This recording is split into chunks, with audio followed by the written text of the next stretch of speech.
What's up guys, Brian here in the Gecko lab, excited to be bringing you a video. Today I'm going to tell you two stories about my saga trying to keep morning geckos without losing them.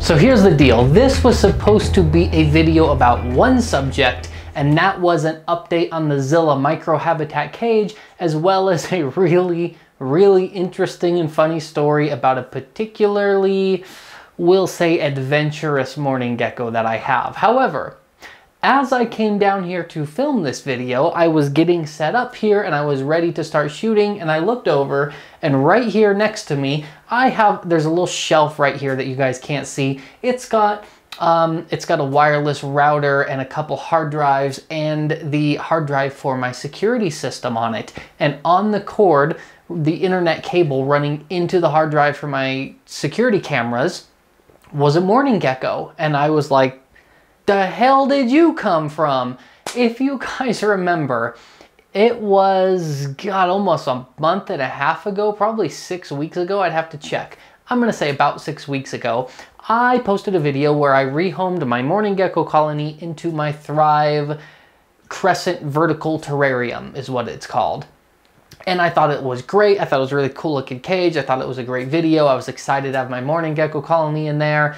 And then quickly the next day I posted a video going, hey, wait up a minute, morning geckos can get out of this cage. I've got a problem here. I lost a whole bunch of my morning geckos. I did end up finding all but one of them, and I just figured that one is gone forever. It got into a heating duct or it died somewhere. I mean, it happens when geckos escape. I just didn't know where it went. Well, lo and behold, I found the morning gecko. She was sitting right here next to me as I came down to film a video about escaped morning geckos. I couldn't believe it. I was blown away. And not only did I find her, but she looked fantastic. She was fat, super chunky. You could see two big eggs in her belly. She was ready to lay eggs.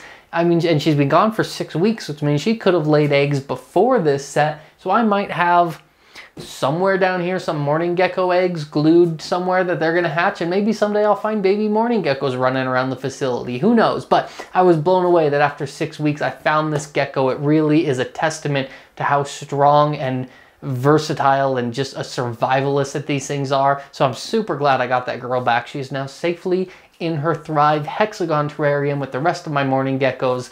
But that's not the craziest morning gecko escape story I've got for you today. Check this one out. All right, so here's the story this video was supposed to be about before this girl showed up and decided she wanted some screen time, apparently.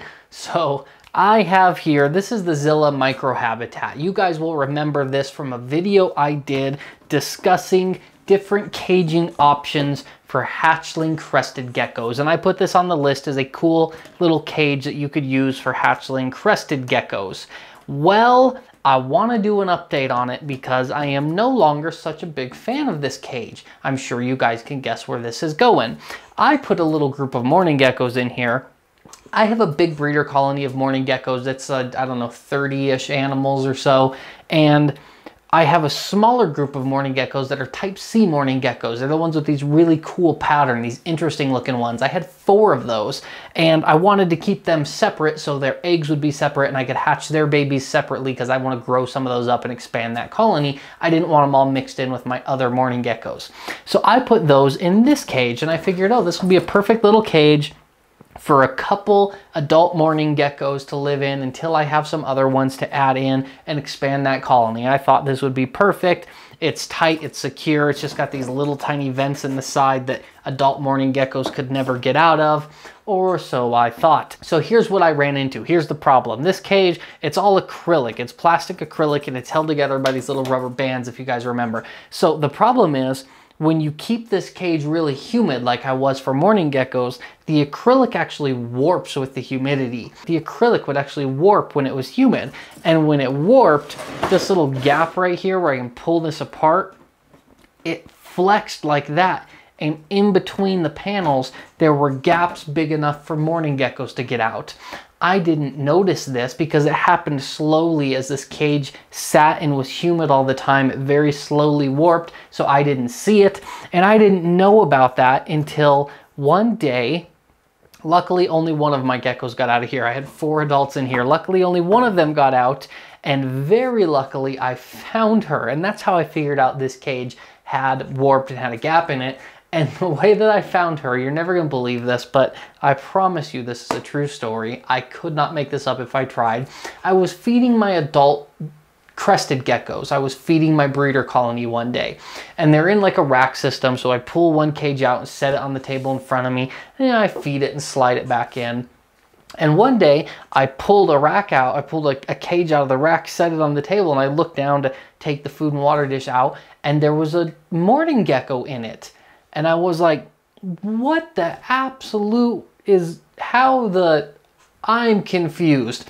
There's a big old adult female mourning gecko, a type C, just staring at me. And I was thinking, how the heck did you get in here, girl? So I grabbed her real quick and I went over, put her back in this cage, and very quickly realized, oh, there's gaps in this cage. They can get out. Holy cow. I'm so lucky I found her in a crested gecko cage. What are the chances? This is amazing. How lucky am I? The other 3 were still in here. I couldn't believe it. I didn't lose any of my fancy mourning geckos. I was so relieved. Quickly put them into another cage for just like a temporary thing. It's like, okay, I'll take care of you when I'm done feeding the cresties. Just sit in here and so you don't escape again. And then I went back to finish feeding my cresties thinking, wow, this is such a crazy story. Wait till I tell everybody this. And then I went to dig through my crested gecko's lay box to look for eggs. And lo and behold, on the side of the lay box right here, my mourning gecko has laid eggs. She stuck them to the side of my crested gecko's lay box. I could not believe it. Somehow this girl worked her way out of this cage, went 30 feet or so, 30 or 40 feet completely across to the other side of this room, into my mourning gecko breeder racks, into one of the adult crested gecko breeder racks, somehow got into one of the adult crested gecko cages, which I'm not even sure how she managed that at this point. Got into that cage, didn't get eaten by adult gecko because an adult crested gecko will eat a mourning gecko. It's snack size for them. They would eat it. Got in there with 3 adult crested geckos, did not get eaten, and then managed to lay her eggs on the side of their lay box. I was blown away. And they're type C mourning geckos. These are ones like, I don't have many of these. I'm trying very hard to get their eggs and build a bigger collection. I want a big breeding group of these too. So I was super thrilled. Not only did I find her because she's very important to me, I found her eggs too. She laid eggs for me. So I emptied out these geckos' lay box. I gave them another lay box. As you can see, it's filthy. I didn't even wash it or anything. It's still full of their lay box medium. I just said, oh, I'm not going to mess with it. Took it, put it right in my hatchling cage for the mourning geckos. Was absolutely blown away. I couldn't believe that's where I found this girl. And much less I found her at all, much less that I found her in this cage. It was a totally wild situation. But the important part is to give you guys an update. The Zilla micro habitat, be careful with it. If you keep it too humid, it will flex. Things can get out of it. I'm really just less and less impressed with this cage the more I've used it. So as you can see now, it looks kind of dingy and abandoned because it has been abandoned. It's just been sitting on a shelf ever since I moved those girls out of it. I probably won't use it for anything else.